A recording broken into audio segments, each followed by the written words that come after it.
infant reflexes that diminish by 2 months, which means they're integrated by 2 months. And so we'll start with crossed extension. And so for this one, that you go to the sole of the foot, and that you're going to do stimulus to the sole of the foot.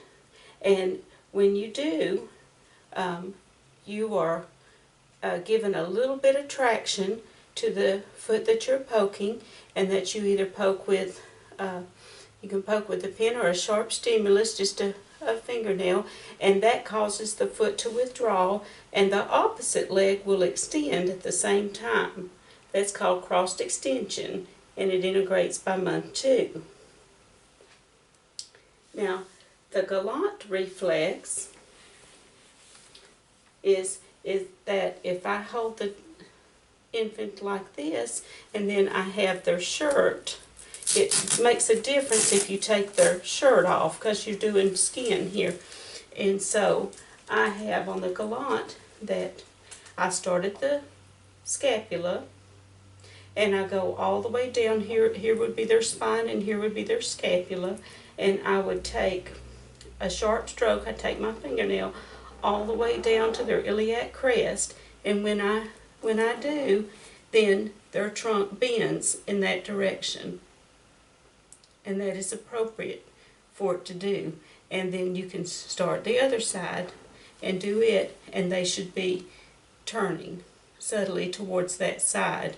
If they don't, then that's an indication that they may have some neurological problems within this area.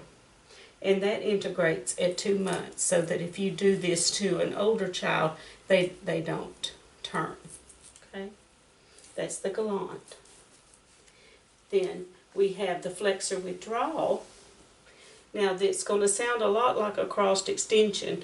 In Flexor Withdrawal, the difference is that we're going to put a stimulus into the foot, a quick sharp one, and the foot draws away.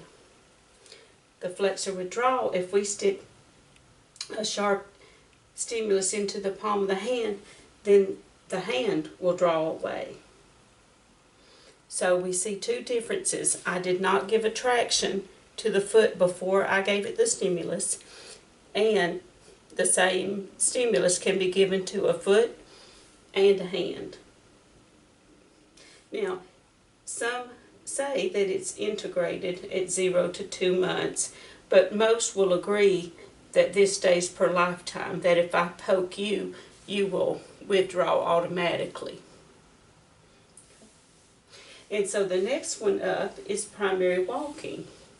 So we're going to hold our 0 to 2 infant up, and we'll hold them underneath their arms, and what we'll do is get them in supported standing and lean them forward 15 degrees, slightly forward. It's about 15 degrees. You can see it there. And as soon as I do, they get a little pressure on their feet, and they'll just take a step. They'll just start an automatic primary walking reaction. Okay? Now, there's also another reflex that says primary. Instead of the walking, it's the primary standing.